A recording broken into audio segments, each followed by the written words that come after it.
유언은 굉장히 중요하게 생각하잖아요. 아무리 정말 자식들이 그렇게 부모의 속을 썩였다 하더라도 유언만큼은 지키려고 한다.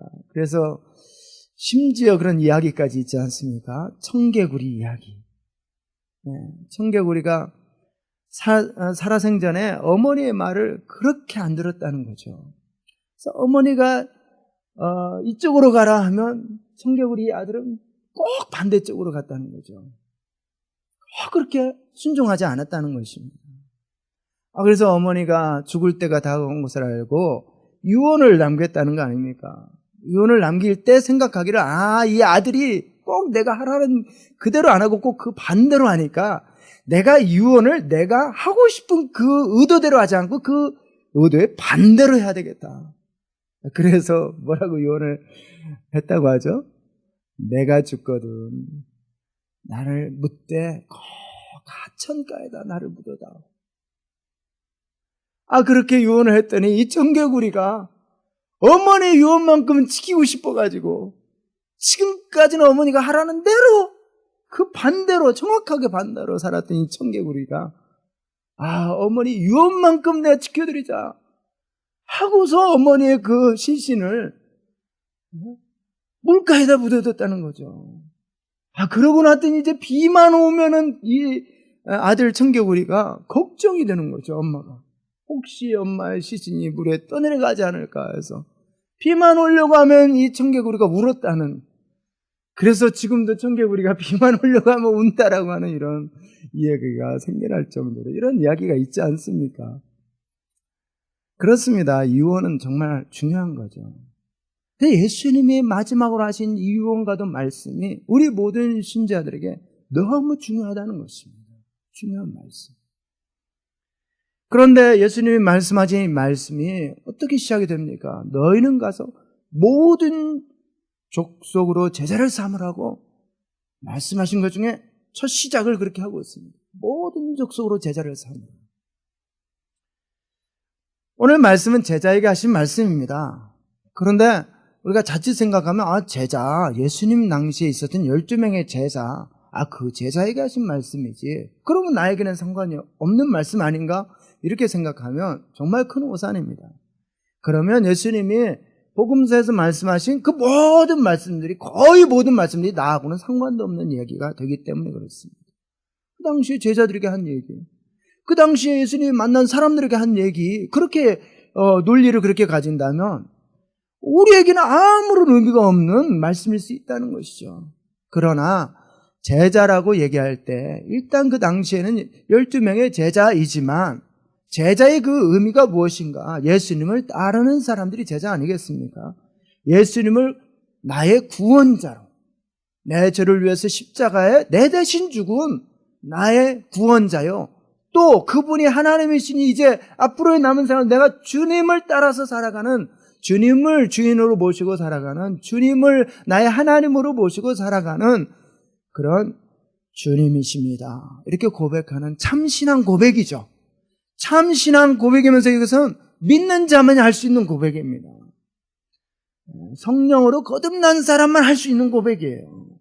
이건 참신자가 아니면 고백할 수가 없는 고백입니다.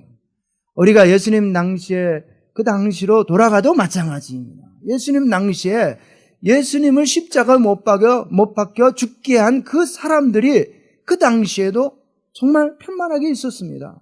그리고 예수 믿는다는 것 때문에 생명의 위협까지도 받을 수 있는 그런 상황 가운데 그들이 살고 있었습니다.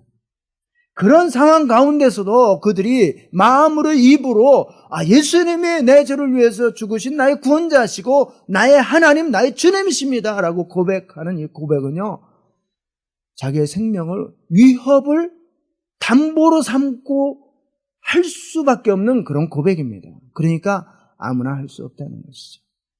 그냥 예수님 좋아서 그냥 따라다녔던 사람들, 예수님한테 가면 기적도 일어나고 하니까 예수님 따라다녔던 그런 사람들, 예수님한테 가면 예수님이 오병이어의 기적도 만드시고 가면 먹을 것도 주시고 좋은 것도 주시고 하니까 예수님 따라다녔던 그 사람들은요, 결코 고백할 수 없는 고백입니다. 왜? 자기의 생명에 위협이 있기 때문에 그렇습니다.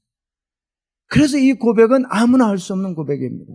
성령으로 거듭난 참 신자, 참 믿음의 사람만 이 고백을 할 수 있다라고 하는 것입니다. 오늘날도 저와 여러분들이 나의 삶에 어떠한 불이익이 온다 할지라도 내가 예수를 믿는 것 때문에 내 삶에 어떤 손실이 온다 할지라도 그것이 재정적인 손실이든 그것이 어떤 인간관계의 손실이든 어떤 손실이 온다 할지라도 나는 단연코 예수님은 나의 구원자요 나의 주님이십니다라고 고백하는 이 믿음의 신앙 고백이 있다면 그 사람은 참 신자요 동시에 그 사람은 예수님의 제자다. 그래서 예수님의 제자를 부르실 때도 보면 나를 믿기만 해라 이렇게 말씀하지 않고 나를 따르는 자가 되라. 나를 믿고 나를 따르는 자가 되라. 이렇게 말씀하시죠. 주님을 이렇게 고백할 수 있는 구원자와 주님으로 고백하는 그런 참 신자, 그 신자들을 향해서 말씀하시는 말씀이시다. 너희는 가서 모든 족속으로 제자를 삼으라. 그래서 신자의 사명은요, 모든 족속을 제자 삼는 일입니다. 모든 족속을 제자 삼는 일. 그 다음에 우리가 생각해 볼 수 있는 또 다른 구절 하나를, 중요한 구절 하나를 우리가 말한다면 사도행전 1장 8절의 말씀입니다.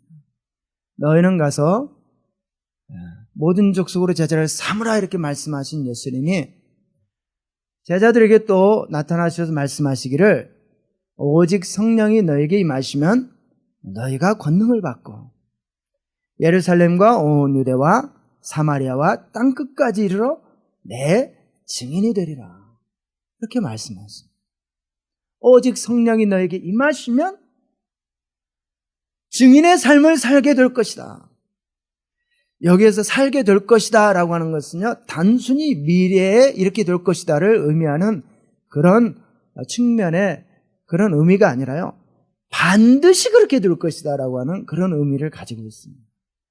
성령이 너에게 임하게 되면 반드시 증인의 삶을 살게 될 것이다.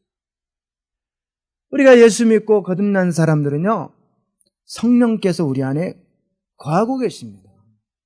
성령으로 거듭난 사람들이기 때문에 그렇습니다. 성령이 우리 안에 거하십니다. 그래서 우리 신자들, 참 예수 믿는 이 예수님의 제자들은요, 성령께서 우리 안에 계시기 때문에 우리가 어떤 삶을 살게 될 거라고요? 증인의 삶을 살게 될 것이다. 반드시 증인의 삶을 살고야 말 것이다.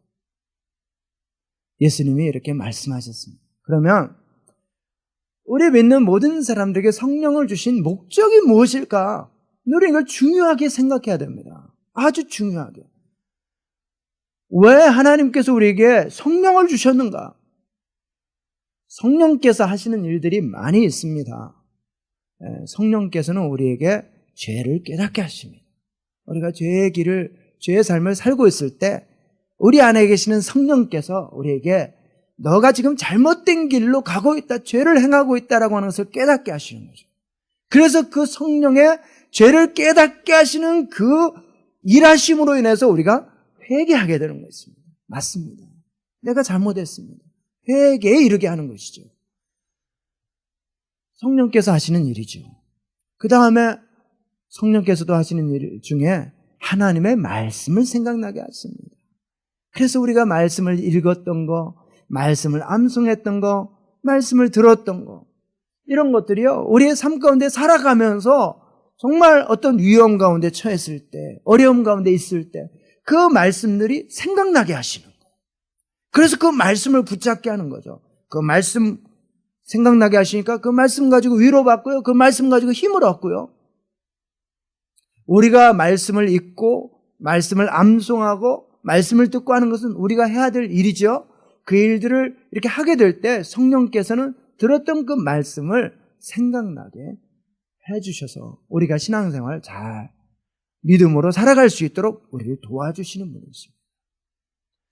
성령께서는 또 우리의 기도를 도우십니다. 그래서 우리가 기도할 때 때로는 정말 어떤 기도를 해야 될지도 모를 것 같은 그때 성령께서 도와주셔서 우리가 마땅히 빌 바를 알지 못할 때 성령이 우리를 위해서 기도해 주신다. 그래서 무엇을 위해서 기도해야 될지도 알게 하시고, 때로 우리가 그냥 기도할 때 성령께서 그 기도를 도와주셔서 아버지의 뜻대로 우리가 기도할 수 있도록 도와주신다는 것입니다. 이와 같이 성령께서 우리 신자 안에 계시면서 우리 믿는 사람들을 도와주시는 성령의 일하시는 그 일들이 많이 있습니다. 그러나 그것들 중에서 더욱더 중요한, 가장 중요한 그 한 가지는 우리로 하여금 증인의 삶을 살 수 있도록 우리 안에 그렇게 역사하시는 분이시다. 증인의 삶을 살 수 있도록. 그래서 하나님께서 성령을 보내주신 그 이유 중에 가장 큰 이유를 들으려고 한다면, 다른 것들도 다 중요한 이유지만 가장 큰 이유는 바로 이 증인의 삶을 살라고 보내주셨다는 것입니다. 우리가 아는 대로 구약시대에는요, 성령을 부어주시는 그 대상자들이 극소수였습니다. 하나님을 믿는 사람들 모두에게 성령을 부어주시지 않았습니다. 정말 극소수, 왕, 제사장, 선지자, 하나님께서 그 시대에 정말 특별하게 쓰시려고 하는 그 사람들에게만 성령을 부어주셨어요. 그런데 오순절 다락방에는요, 예수님께서 약속하신 그 성령을 보내주셨는데 누구에게 보내주었는가? 주님을 믿고 주님의 말씀, 약속의 말씀을 붙잡고 기도하며 주님을 약속이 이루어지기를 위해서 그렇게 주님 앞에 나아갔던 그 사람들에게 성령을 부어주셨습니다. 그리고 우리가 사도행전에서 너무나 잘 알 수 있는 것처럼 이 성령을 받았던 이 사람들이요, 나가서 무엇을 했습니까? 예수님의 부활하심, 예수님이 십자가에 죽으신 것과 그분이 부활하신 이 복음의 소식을 전하기 시작했습니다. 성령이 임하게 되는 거예요. 그래서 오늘 예수님이 말씀하신 것처럼 오직 성령이 너에게 임하시면 내가 권능을 받고 예루살렘과 온 유대와 사마리아와 땅끝까지 이르러 내 증인이 될 것이다. 내 증인이 되고야만 할 것이다. 반드시 그렇게 될 것이다. 라고 하는 이 약속의 말씀이 성령을 받았던 그 사람들의 삶 가운데서 이루어지게 되었다는 것입니다. 오늘날 그래서 우리가 예수 믿고 성령으로 거듭난 우리 신자들이 이 땅 가운데 살면서 해야 될 그 정말 중요한 그 사명이 무엇인가? 바로 성령을 보내주신 그 목적, 증인의 삶을 사는 것이고, 그 증인의 삶은 예루살렘부터 시작해서 땅끝까지 마태복음 28장에서 말씀하신 것처럼 너희는 모든 족속으로 제자를 삼아 모든 족속에게 복음을 전하는 증인의 삶을 살아가는 이 삶이 우리 모든 신자들에게 주어진 그런 사명이다라고 하는 것입니다. 자, 그러면 이제 질문이 나오게 되는 거잖아요. 아니, 우리가 이 땅에 살고 있는데 어떻게 땅끝까지 가서, 아니, 지금 목사님 나에게 선교사가 되라고 말씀하시는 겁니까? 지금 선교사처럼 아주 다른 나라에 가서 복음 전하는 삶을 살라고 그런 지금 의미입니까? 이런 질문이 생겨날 수 있잖아요. 그런 의미로 말씀드리는 것이 아닙니다. 하나님께서 부르신 그 부르심을 따라서 우리가 있어야 되죠. 선교사로 부름을 받아서 하나님이 보내신 그 나라, 그 민족에게 부르심을 받은 사람이라면 그 사람은 그 민족에게 가서 그 땅에 가서 복음 전하고 그 땅에서 살면서 복음 전하고 하는 것이죠. 그런 의미로 말씀드리는 게 아니라 모든 신자에게는 모든 족속으로 제자를 삼는 이 사명 앞에 우리 모두 서야 된다는 것입니다. 그러기 위해서는요, 우리에게 의식의 전환이 필요합니다. 많은 사람들은요, 생각하기를, 아니, 여기에서 복음 전하는 것도 잘 못하고 있는데, 그렇잖아요. 여기에서 복음 전하고 있는 것도 잘 못하는데, 모든 족속에게 복음을 전하는 거, 그거는 나중에 해야 될 일이 아닌가. 먼저 여기에서 복음 전하는 일을 좀 잘 하고, 그리고 그 땅 가운데도 가서 복음 전하는 일 해야 되는 거 아닌가. 순서가 이렇게 되는 거 아닌가. 우리 나름대로 순서를 매기는 그런 잘못을 범할 수 있습니다. 첫 번째, 먼저 우선순위는 이 땅에서 복음 전하고, 그리고 모든 족속에게 복음 전하는, 다른 나라, 다른 민족에 가서 복음 전하는 것은 그 다음에 생각해 볼 문제. 이렇게 우리가 잘못 순서를 매길 수 있다는 것입니다. 그런데 예수님은 그렇게 말씀하지 않았다. 모든 족속에게 제자를 삼으라 말씀하셨고요. 성령이 임하면 예루살렘과 온 유대와 사마리아 땅끝까지로 내 증인이 될 것이다. 이렇게 말씀하셨다는 거예요. 그러면 그 사도행전의 말씀도요, 예수님이 의미하실 때 먼저 예루살렘에 가서 복음 다 전하고, 예루살렘에 복음 다 전했으면 그 다음에 유대 지역에 가서 복음 전하고, 유대 지역에 복음 다 전해졌으면 사마리아 지역 가서 복음 전하고, 사마리아 지역 다 전해지고 나면 땅 끝에 가서 복음을 전해라. 이렇게 순서를 말씀하신 게 아니다. 순서를 말씀하신 거예요. 예루살렘에서부터 복음을 증거하기 시작하되 이 복음은 예루살렘 온 유대와 사마리아 땅 끝까지 복음이 증거되어져야 될 것에 대해서 말씀을 하고 계신다는 것입니다. 그래서 우리 생각 속에요 있는 이 잘못된 이 생각을 우리가 조금 인식을 전환할 필요가 있습니다. 우리가 목표를요, 하나님의 말씀 앞에 서서 하나님께서 모든 족속으로 제자를 삼는 일을 우리에게 맡기셨는가? 나에게 맡기셨는가? 그렇다면 나의 방향성, 나의 인생의 목적이 모든 족속에 복음을 전하는 이 방향, 이 삶을 위해서 내가 살아야 되겠다. 방향을 그렇게 정하는 것입니다. 그리고 이 땅 가운데 사는 것입니다. 이 땅 가운데 내가 살되 나는 이 땅에서만 복음을 전하는 그런 자로 부름을 받은 게 아니라 모든 족속에게 복음을 전하라고 하는 이 신자에게 주신 사명, 그것이 나의 사명이다. 나의 사명. 우리에게 이런 인식의 전환이 필요합니다. 중요합니다. 이 땅에서 우리가 복음 전하는 일도요, 우리가 충실하게 해야 됩니다. 결코 저는 어느 한쪽에 치중해야 된다라고 하는 게 아닙니다. 선교에 치중하자. 선교에만 치중하다. 절대 그럴 수 없습니다. 교회를 이 땅에 세워주신, 저와 여러분들을 이 땅에 있게 하신 거기에는 분명한 이유가 있기 때문에 그렇죠. 이 땅에서의 복음을 위한 사명이 분명하게 있습니다. 이 땅에서. 그 일을 위해서 저와 여러분들이 충성되게 감당하며 살아야 됩니다. 우리 신자들이요, 이 땅 가운데 살 때 복음을 위한 것에 정말 이 사명이 있다는 생각을 못하고 살아가는 경우들이 너무 많이 있습니다. 이 땅에서 어떻게 하면 내가 하루하루 잘 살까? 이 땅에서 내가 어떻게 하면 예수 믿고 그냥 복된 삶 살아갈 수 있을까? 그런 생각에 머무르고 있다면 우리는요, 하나님의 말씀 앞에 지금 제대로 서 있는 모습이 아닙니다.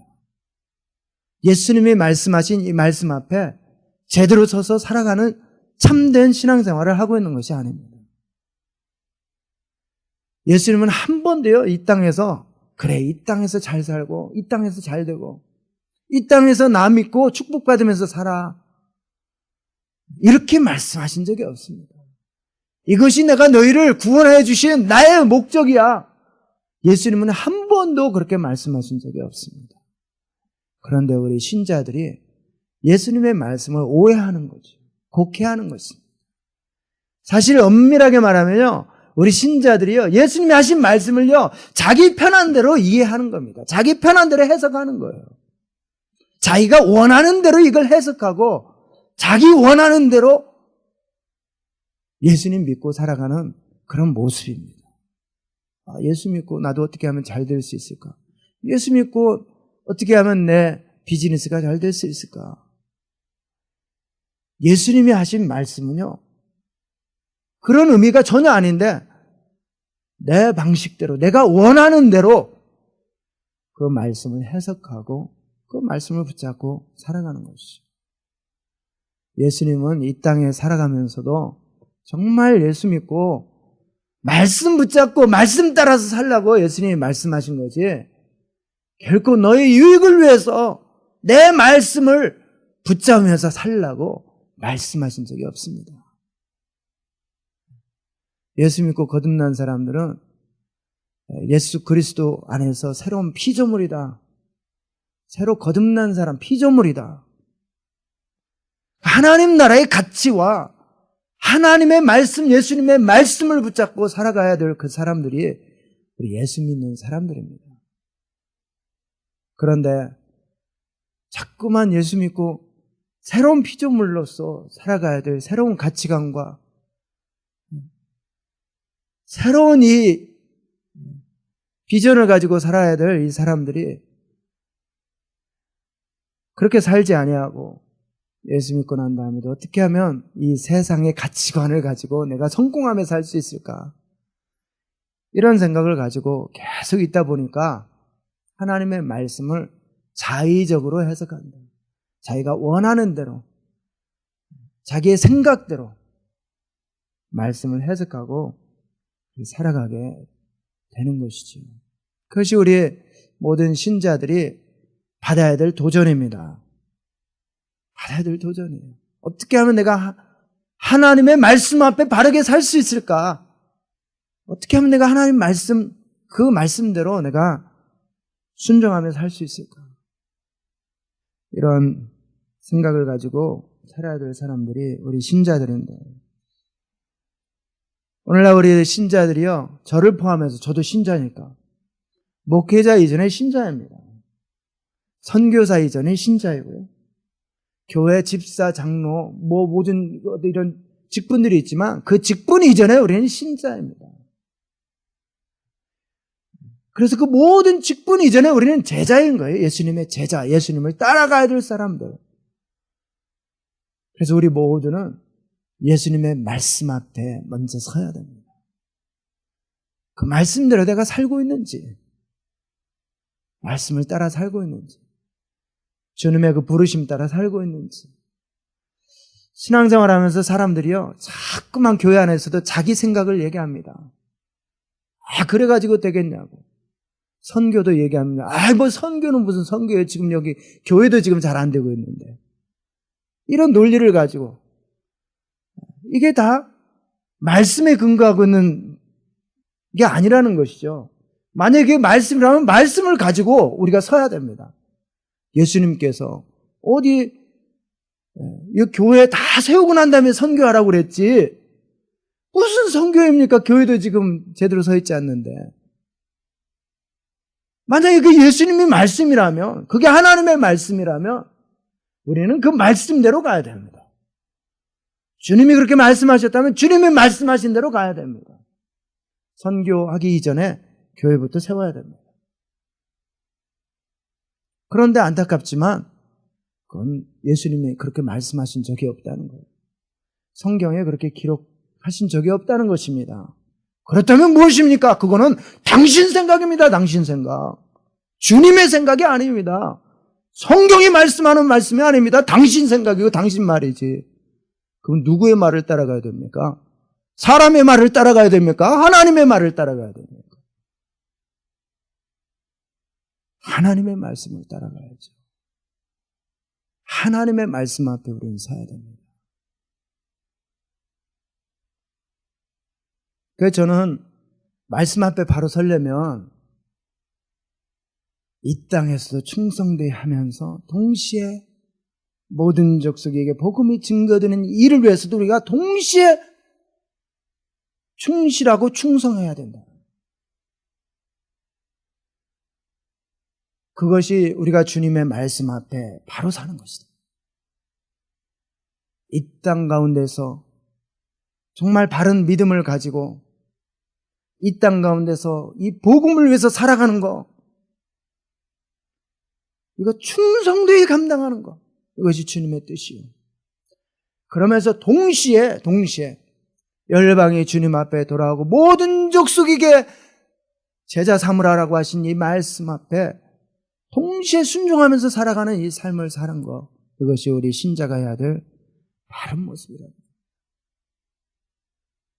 그러면 우리가 이 땅 가운데 살면서 정말 믿음으로 살아야 되겠죠? 이 땅 가운데 살면서 복음을 얘기하면서 살아야 되겠죠? 사람들에게. 그리고 동시에요, 우리가 알지 못하는 그 땅을 위해서도 우리가 살아야 된다는 것입니다. 어떻게 살 수 있을까요? 먼저는 우리가 그 땅 가운데 복음이 증거되기를 위해서 기도해야 됩니다. 그리고 그렇게 기도할 때 우리가 막연하게 기도할 수도 있어요. 그것도 중요하죠. 모든 민족에게 복음이 증거되기를 원합니다 하고 기도하는 거 중요합니다. 그러면서 점점 그 상황들을 우리가 알아가는 것도 중요합니다. 그래야 우리 기도가 더 구체적으로 기도되어질 수 있기 때문에 그렇습니다. 기도하는 것이죠. 먼저 그 땅 가운데 복음이 증거되기를 기도하고, 그리고 하나님께서 또 이렇게 준비시켜 주시면 이제 그 땅을 밟으면서 기도하고, 그 땅을 밟으면서 복음 전하고, 그러한 일들을 통해서 우리는 지상의 대명령인 모든 민족 속으로 제자를 삼으라라고 말씀하신 이 말씀 앞에 우리가 순종하며 살아가는 그런 삶을 우리가 살 수 있게 된다라고 하는 것입니다.